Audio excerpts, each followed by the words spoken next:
शांत हो जाइए। अपक्षय हम लोगों ने पढ़ लिया था पूरा। अपक्षय क्या है, अपक्षय के कारक क्या हैं, अपक्षय कितने प्रकार के हैं और अपक्षय का प्रभाव। आज पढ़ेंगे अपर्दन क्या होता है।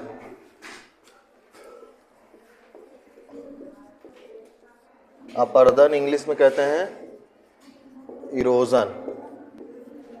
शांत हो जाइए।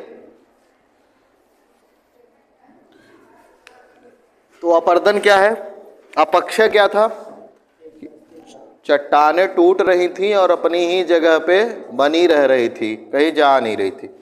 तो कोई एक चट्टान है जिसका कुछ भाग जो है टूट मतलब अलग होके उसी स्थान पे क्या है बना हुआ है। और इसका हम लोगों ने पढ़ा था कि बहुत सारे कारक हैं, चाहे वो भौतिक कारक हो, चाहे रासायनिक भौतिक अपक्षय के द्वारा हो जाए, चाहे रासायनिक अपक्षय के द्वारा हो जाए, चाहे जैविक अपक्षय के द्वारा क्या हो, इनमें टूट फूट हो सकती है। ठीक है। और कई सारे कारक पढ़े थे, तापमान के कारण, वर्षा के कारण और हवा के कारण भी कभी कभी हो जाता है। ठीक है। ये जो चट्टानें मतलब एक चट्टान थी वो कई भागों में टूटी हुई है, तो जब तक अपने स्थान पे है तो उसको क्या कहते हैं, अपक्षय कहते हैं। लेकिन अगर कोई भी कारक जिसको कहते हैं अपर्दन के दूत, क्या कहते हैं, अपर्दन के दूत। दूत मतलब जैसे पहले राजा के दूत होते थे, राजदूत जिनको कहते थे, वो क्या करते थे, एक मैसेज को दूसरे जगह तक ले जाते थे। राजदूत यही काम होता था। आज भी जो एम्बेसडर हैं, है ना, जो होते हैं दूसरे देशों में, हमारे राजदूत होते हैं। हम दूसरे देशों में अपने यहाँ के किसी व्यक्ति को रखते हैं जिनको IFS कहते हैं, इंडियन फॉरेन सर्विस वाले होते हैं, जो UPSC का जो एग्ज़ाम होता है उसके थ्रू। तो वो क्या करते हैं, उनके साथ हमारे संबंधों को बनाए रखते हैं, बातचीत होती रहती है ना। तो राजदूत जैसे होता था कि एक मैसेज को दूसरे जगह तले जाता था। तो ये जो अपर्दन के दूत हैं वो अपर्दन करने में मदद करेंगे। तो वो दूत क्या क्या होते हैं, हिमानी होती हैं, हिमानी जल होता है या नदी कह लीजिए, बहता हुआ जल, वायु। ठीक है।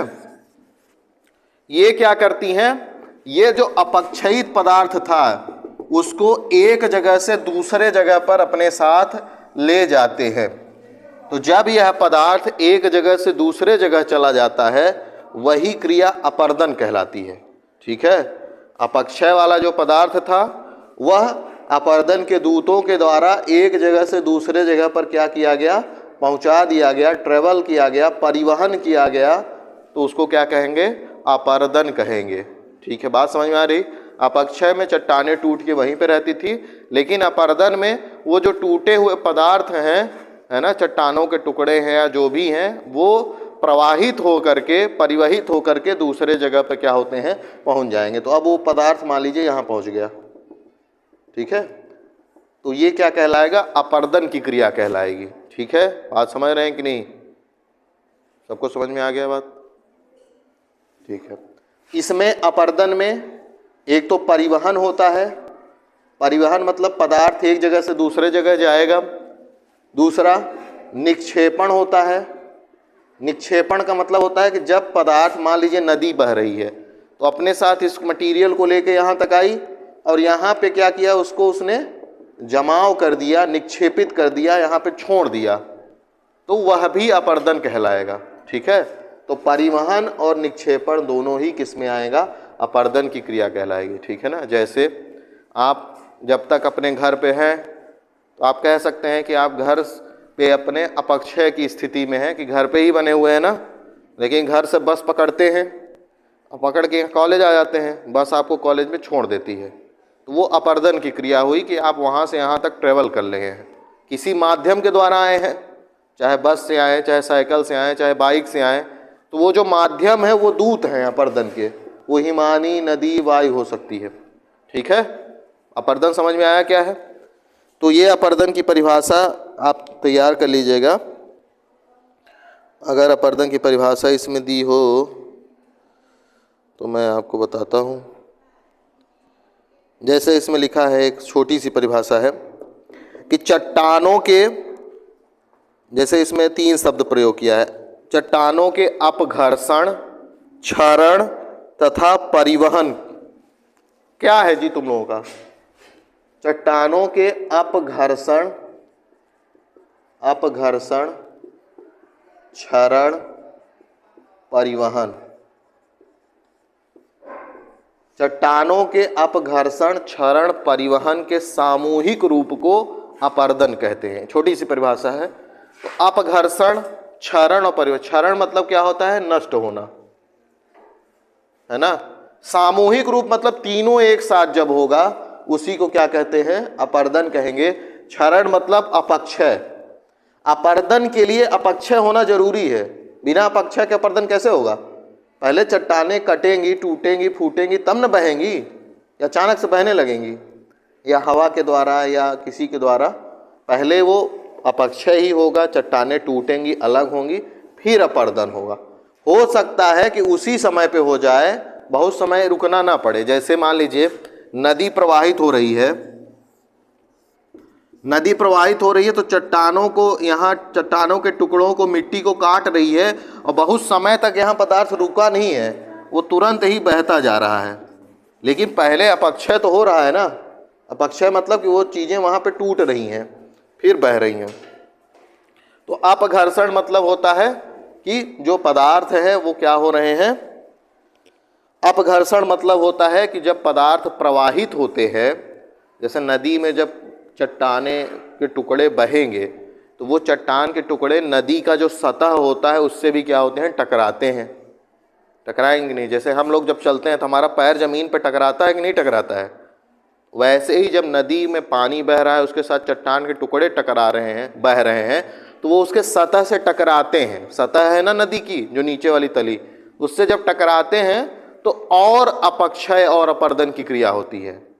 जब आप देखते होंगे जब गाय भैंस जब दौड़ते हैं तेजी से तो खूब धूल उठती है। क्यों उठती है? क्योंकि उनके जो खुर हैं, पैर हैं, वो जमीन से टकरा रहे हैं और वहाँ पे अपक्षय की क्रिया कर रहे हैं। अब वो धूल क्यों उड़ती है? क्योंकि हवा है तो वो धूल को उड़ा रही है। हवा भी अपरदन का कार्य कराती है। ठीक है। तो अपघर्षण मतलब होता है कि जो पदार्थ होता है वह अन्य पदार्थों से टकराता है सतह के और उससे भी अपक्षय की क्रिया कराता है। क्षरण, अपक्षय क्षरण ही है। अपक्षय जो होता है क्षरण, जैसे हम आपको बताए थे जंग लगना। जंग लगना मतलब लोहे में क्षरण हो जाना। परिवहन मतलब अपघर्षण और क्षरण में परिवहन भी सम्मिलित है, मतलब परिवहन के द्वारा ही क्षरण एक जगह से दूसरे जगह पर जाएगा। अपघर्षण में परिवहन जरूरी है, परिवहन होता है तभी अपघर्षण होगा। जब दौड़ेंगे जानवर तभी न धूल उड़ेगी, बिना दौड़े कैसे उड़ेगी? तो ये तीनों सामूहिक रूप क्या कहलाता है? अपरदन कहलाता है। अगर इतना नहीं ध्यान देना है तो सिंपल सा याद रखिए कि जो अपक्षयित पदार्थ है, सिंपल सी परिभाषा कि अपक्षयित पदार्थ अपरदन के दूत के माध्यम से एक स्थान से दूसरे स्थान तक पहुंचते हैं, उसी को क्या कहते हैं? अपरदन कहते हैं। अपक्षयित पदार्थ अपरदन के दूत के माध्यम से एक जगह से दूसरे जगह पहुंचते हैं, उसी को क्या कहते हैं? अपरदन कहते हैं। ठीक है। अपरदन के रूप इसमें बताया है 3, मतलब कि अपरदन के रूप जो हैं, मतलब जैसे हम लोग देखे ना अपरदन कैसे कैसे, जैसे हम लोग देखे थे अपक्षय कैसे कैसे होता है। पहले देखे थे कि चट्टानें जो हैं गर्म होती हैं, फिर रात में ठंडी होती हैं तो उसके कारण अपक्षय हो जाता है। चट्टानें दिन में खूब ज़्यादा गर्म है, उसमें बारिश का पानी गिर गया तो चटक जाती हैं। ऐसे पढ़े थे ना अपक्षय कैसे कैसे होता है। वैसे ही अपरदन के बारे में पढ़ेंगे कैसे कैसे अपरदन होता है। ठीक है। तो अपरदन के बारे में देखते हैं। ये जो टॉपिक है अपक्षय अपरदन बहुत ही महत्वपूर्ण है, इसको अच्छे से तैयार कर लीजिएगा। इसके बाद 2 सिद्धांत हैं इसमें, डेविस और पेंक का। उनमें से एक आएगा ही, उसको मान के चलिए को 15 नंबर का आएगा ही। बड़ा सिद्धांत है, उसको अच्छे से तैयार कर लेंगे तो हो जाएगा। तो इसमें जो अपरदन के रूप है कि कैसे कैसे अपरदन होता है, अपरदन के रूप, तो पहला तो वही है अपघर्षण। अपघर्षण के द्वारा अपरदन होना।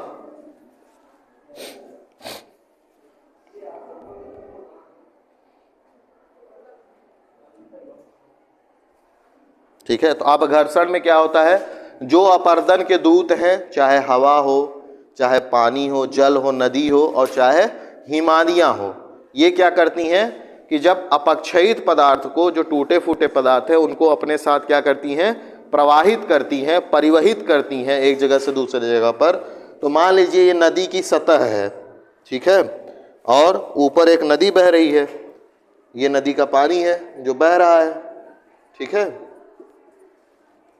अब यहाँ पे क्या था, कुछ चट्टान के टुकड़े क्या थे, इकट्ठे थे, उसको नदी बहा के ले जा रही है। तो जब नदी बहा के ले जाती है तो ये चट्टान के टुकड़े क्या हैं, इस तली से टकराते हैं, जैसे जैसे आगे बढ़ेंगे टकराते जाएंगे, है ना, टकराते जाएंगे कि नहीं।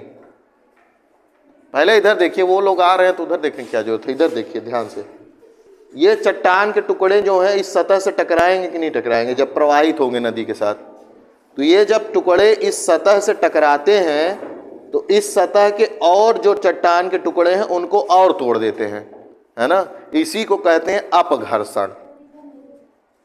इसी को क्या कहते हैं, अपघर्षण कहते हैं। कि ये जो चट्टान के टुकड़े हैं नदी के साथ प्रवाहित हो रहे हैं, तो ये जो नदी की तली है, नदी किसी तली, नदी के नीचे होता है ना तली, उसी के ऊपर नदी प्रवाहित होती है। तो ये टुकड़े जब इससे टकराते हैं तो कुछ और टुकड़े जो हैं उनको अलग करते जाते हैं, तोड़ते जाते हैं प्रवाहित होते हुए। इसी को क्या कहते हैं, अपघर्षण कहते हैं, ठीक है। जैसे मान लीजिए बहुत सारे जानवर दौड़ रहे हैं, जब दौड़ेंगे तेजी से, बहुत सारे जानवर दौड़ रहे हैं तेजी से, तो वो जब दौड़ते हैं तो उनके जो खुर लग रहे हैं जमीन में, तो मिट्टी को और तोड़ते जा रहे हैं, है ना। तो ऐसे होता है अपघर्षण। अगला है सन्निघर्षण, दूसरा है इसमें सन्निघर्षण। तो इससे अपर्दन कैसे होगा, यहाँ पे जब ये मान लीजिए यहाँ पे टकराया तो एक नया टुकड़ा जनरेट हुआ, एक नया टुकड़ा उत्पन्न हुआ, तो ये भी हम नदी के साथ बहता जाएगा, फिर आगे जाएंगे, ये सब टकराते जाएंगे, तो बार बार वही क्रिया होती रहेगी और अपर्दन होता रहेगा। इसी तरीके से जो है आप देखते हैं कि नदी में जो खाई इतनी बड़ी दिखती है, जैसे आप रेणुकूट जाते हैं देखते हैं ना इतनी गहराई में, ये ऐसे ही हुआ है। नदी बह रही थी, उसके साथ चट्टानी टुकड़े थे, और टकराते टकराते उसकी गहराई को बढ़ाते जा रहे हैं, ठीक है। सन्निघर्षण में क्या होता है, सन्निघर्षण में यहीं से समझिए, अभी तक ये जो टुकड़े थे ये किससे टकरा रहे थे, सतह से टकरा रहे थे, है ना। सतह में टकराने के साथ साथ ये टुकड़े आपस में भी टकराते हैं, आपस में भी क्या हो रहे हैं, टकरा रहे हैं। इससे क्या होता है कि बड़े टुकड़े छोटे छोटे होते जाते हैं, है ना। बड़े बड़े चट्टान है मान लीजिए, वो बह रही है नदी के साथ, तो जब बह रही है तो एक तो वो जमीन इस सतह से टकराएगी, दूसरा वो आपस में भी टकराएंगे, तो उससे क्या होता है, वो टुकड़े छोटे होते जाते हैं और उनका परिवहन बहुत तेज़ी से होता जाता है। जैसे अगर जानवरों को दौड़ा दिया जाए तो जानवर जमीन पर तो अपने खुर के द्वारा टकरा ही रहे हैं, है ना, लेकिन वो आपस में तो टकराते रहते हैं, एक दूसरे को धक्का मार देते हैं। जैसे आप लोग की छुट्टी होती है तो बस में बैठने के लिए एकदम भाग रहे हैं तेज़ी से, तो धूल उड़ने लगती है, साथ ही साथ में किसी को धक्का भी मारते रहते हैं कि मैं सीट पा जाऊं, है ना। तो जो आप आपस में धक्का मार रहे हैं वो है सन्निघर्षण, ठीक है, वो है सन्निघर्षण, मतलब एक टुकड़ा दूसरे को धक्का मार रहा है। और एक है अपघर्षण, जो कि टुकड़ा जो है उस सतह के साथ टकरा रहा है जिस पे प्रवाहित हो रहा है पानी। अगर हवा द्वारा हो रहा है तो हवा जो भी अपने साथ कण उड़ा के ले जाती है वो टकराते हैं जमीन से और आपस में, ठीक है। तो अपघर्षण मतलब कि वो सतह से टकरा रहा है, सन्निघर्षण मतलब आपस में टकरा रहे हैं, ठीक है। तो इसके द्वारा अपर्दन होगा। एक क्रिया है हाइड्रोलिक एक्शन, जलदाब क्रिया।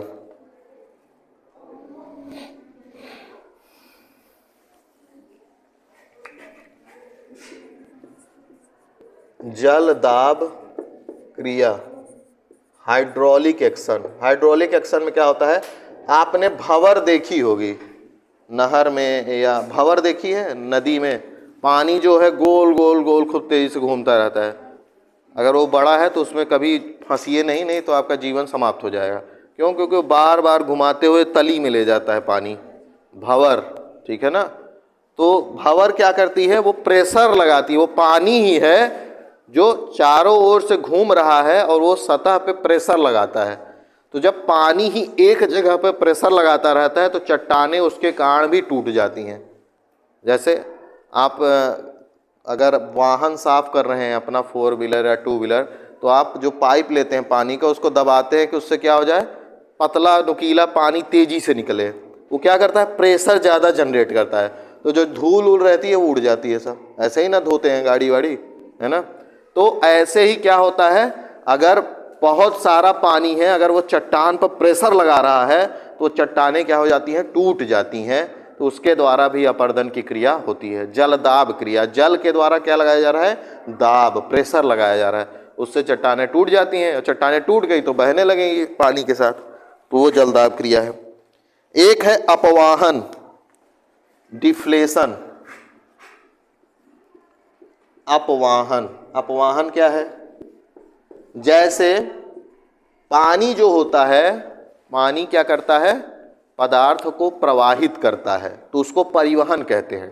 पानी जब किसी पदार्थ को एक जगह से दूसरे जगह पर लेके जाता है नदी के द्वारा, उसको क्या कहते हैं, परिवहन कहते हैं, ठीक है। लेकिन जब हवा वही क्रिया करती है, एक पदार्थ को दूसरे जगह ले जाने का कार्य करती है, तो उसको क्या कहते हैं, अपवाहन। सेम क्रिया है लेकिन नाम दूसरा है। जब नदी के द्वारा जल जो है चट्टानों को एक जगह से दूसरे जगह ले जा रहा है तो उसको क्या कहेंगे, परिवहन। जब वही क्रिया हवा करेगी, एक जगह से दूसरे जगह ले जाएगी धूल कणों को, मिट्टी के कणों को, तो उसको क्या कहेंगे, अपवाहन कहेंगे, डिफ्लेशन कहेंगे, ठीक है। तो यह भी अपर्दन की क्रिया है जो हवा के द्वारा की जाती है। अगला इसमें है जमाव या निक्षेप। पांचवा है जमाव या निक्षेप, डिपोजिशन। जमाव या निक्षेप क्या है, समझ में ही आ रहा है ना। आप लोग मिठाई बनाते ही हैं। मिठाई कैसे बनाते हैं, बहुत सारा दूध लेते हैं, उसको कढ़ाई में चढ़ा देते हैं, समय के साथ वो तापमान बढ़ता रहता है, तो वह उसका जो जल है वो क्या होता है, वाष्पीकृत हो जाता है, और जो प्रोटीन बचता है ना, प्रोटीन और वसा जो बचता है वो धीरे धीरे कम होता जाता है। फिर आप उसको एक बड़े से प्लेट में फैला देते हैं और क्या हो जाता है, वो ठंडा होकर जम जाता है, होता है। ऐसे ही क्या होता है, नदी हो, हवा हो, जो अपने साथ पदार्थ को बहा के ले जा रही है, तो वो क्या करती हैं कि जब कुछ दूर ट्रेवल कर लेती हैं, जैसे हवा है, हवा तेजी से चल रही है यहाँ पे, लेकिन वो कहीं ना कहीं जाके धीरे हो जाएगी, ठीक है। तो जहाँ धीरे होगी तो जो धूल कण होंगे उसके साथ वो क्या होंगे, वहाँ पे रुक जाएंगे, डिपोजिट हो जाएंगे, जम जाएंगे, वहीं रुक जाएंगे, निक्षेप हो जाएगा। इसी को क्या कहते हैं, डिपोजिशन, निक्षेपण। जैसे आप यहाँ से बैग इतना भारी लेके जाते हैं घर, तो घर ले जाके रख देते हैं ना, फेंक देते होंगे, फिर सुबह याद आता होगा बैग कहाँ है, ढूंढ रहे हैं, मिल नहीं गया है ना। बचपन में ऐसा होता रहा होगा, जब स्कूल से आए बैग फेंक दिया, खेलने चले गए, खा पी के सो गए, अब सुबह उठ रहे हैं तो बैग ही नहीं मिल रहा है, परेशान है, बैग मिल जाए बैग मिल जाए, फिर जो मिला वही लेके जा रहे हैं। तो ऐसा वो क्या है, आप बैग जब लेके गए एक जगह पर रख दिया, वही निक्षेपण है। तो वैसे ही क्या है, हवा द्वारा और नदी द्वारा भी ऐसे ही होता है, ठीक है। नदी द्वारा जो मैदान बनाए जाते हैं, डेल्टा के मैदान, वो निक्षेपण की ही क्रिया है। अभी हम लोग जब पढ़ेंगे सिद्धांत जो अपर्दन से संबंधित है, उसमें बहुत अच्छे से पढ़ेंगे कि डेल्टा कैसे निर्माण होता है। तो ये निक्षेपण समझ में आया, पदार्थों को जो अपर्दन के दूत हैं, चाहे हवा हो, चाहे पानी हो, चाहे हिमानी हो, एक जगह से दूसरे जगह ले जाते हैं और वहाँ पे जमा देते हैं, वहाँ पे छोड़ देते हैं, रख देते हैं, ठीक है। सिंपल सी लैंग्वेज में अगर बात करें तो इस तरह से जो है अपर्दन और जो अपर्दन से संबंधित कारक हैं या अपर्दन किस किस रूप में होता है वो हम लोगों ने समझा, ठीक है। तो अपर्दन समाप्त होता है। कोई समस्या है इसमें, अपक्षय अपर्दन में किसी को? पढ़े होंगे तो समस्या होगी, नहीं पढ़े होंगे तो क्या ही समस्या होगी।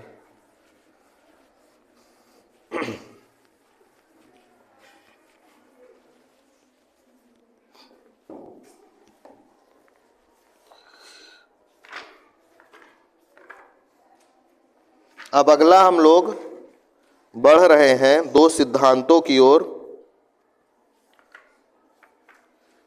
जितने लोगों को मजा आ रहा है ना, हम बाहर कर देंगे और फिर क्या ही बताएं, क्या कर देंगे।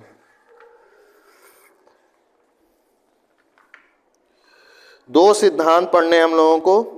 अपर्दन चक्र के सिद्धांत हैं,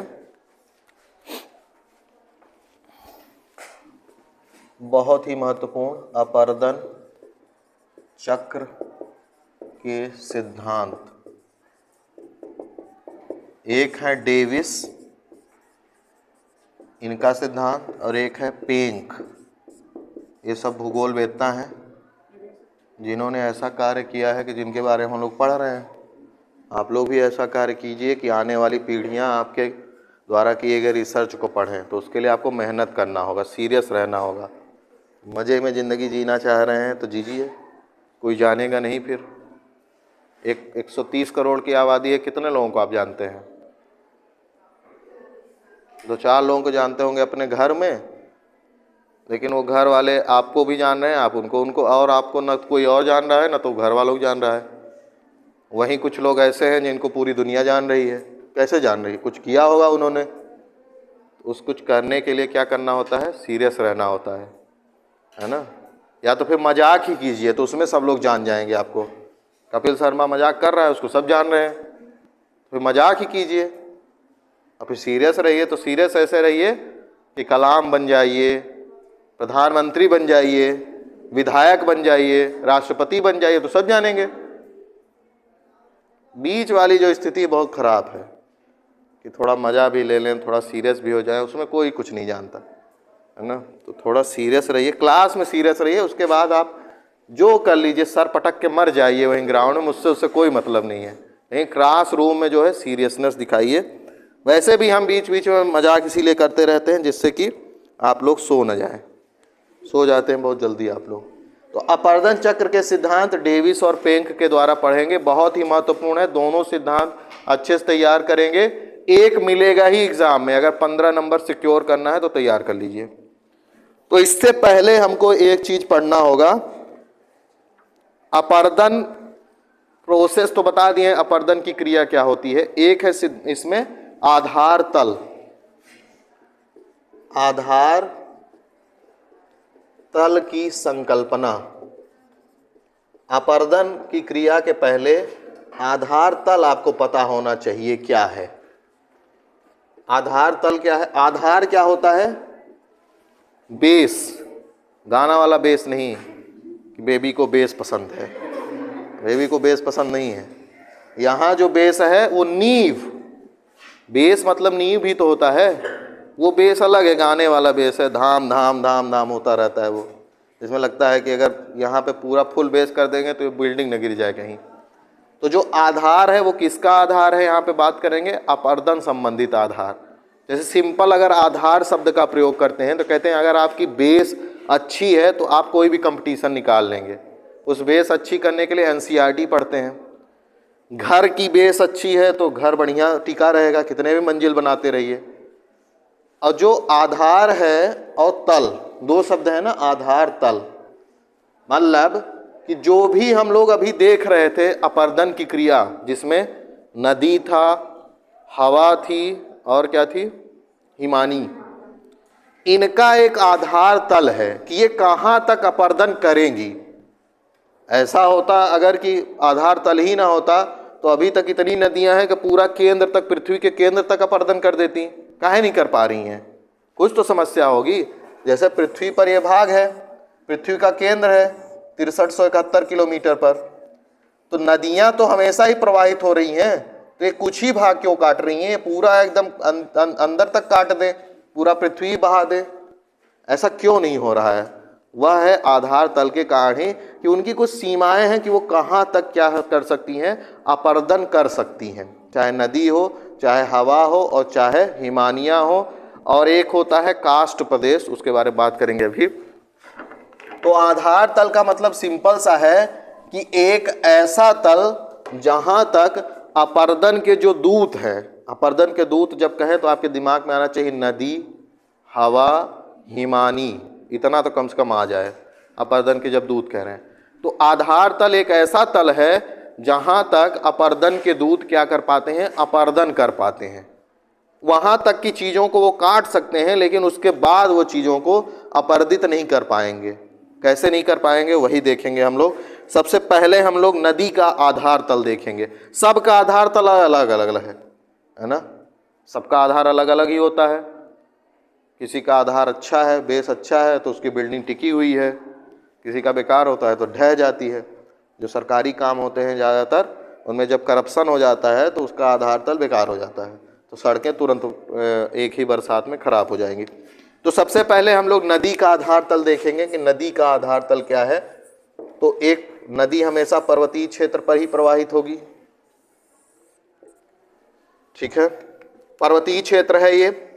मान लेते हैं कि यहां तक क्या है, पर्वतीय क्षेत्र के आसपास क्या है, समुद्र है, और जिसका समुद्र का जो क्या है ये समुद्र तल, समुद्र तल, समुद्र तल और नीतल अलग अलग है, बताए हैं। सी लेवल जो पानी जो सबसे ऊपर होता है वो सी लेवल, और ये है समुद्र का नीतल, ठीक है, जो उसका फ्लोर है, सी फ्लोर, उसको नीतल कहते हैं। तो ये कोई पहाड़ है जिसके सामने क्या है, मतलब आसपास समुद्र का पानी भरा हुआ है। अब क्या होगी, कोई भी नदी अगर प्रवाहित हो रही है, मान लीजिए यहाँ से, ठीक है, तो नदी जब प्रवाहित होगी तो पहले थोड़ा थोड़ा कटान करेगी, इतना कुछ साल में इतना कटान करेगी, फिर काटती जाती। तो क्या होता है, अपर्दन की क्रिया द्वारा समतलीकरण होता है। कोई भी क्षेत्र जो है आपको समतल दिखाई दे रहा है, अगर वहाँ पे पहाड़ रहा हो, जैसे ये पहाड़ है, ये आज से 1000 साल बाद हो सकता है कि बहुत छोटा हो जाए। क्यों? क्योंकि बरसात के कारण, हवा के कारण, तापमान के कारण अपक्षय होगा, और हवा और पानी इसको, यहाँ के पदार्थों को बहा बहा के इसके आसपास क्या है, फैलाते जाएंगे, ठीक है। जैसे आप एक मिट्टी का ढेर बनाइए, बरसात के पहले बना देंगे, एक जगह मिट्टी इकट्ठा कर दीजिए, बरसात का मौसम आएगा, वो देखेंगे मिट्टी धीरे धीरे कट कट के फैलती जाएगी और वो समतल होता जाएगा। यही अपर्दन के द्वारा होता है। अपर्दन में क्या होता है कि जो भूमि उठी हुई है या हर जगह भूमि की ऊंचाई अलग अलग है, तो अपर्दन के जो कारक हैं, चाहे हवा हो, चाहे नदी हो, चाहे हिमानिया, उसको समतल करने का प्रयास करते हैं, समतलीकरण करते हैं, ठीक है।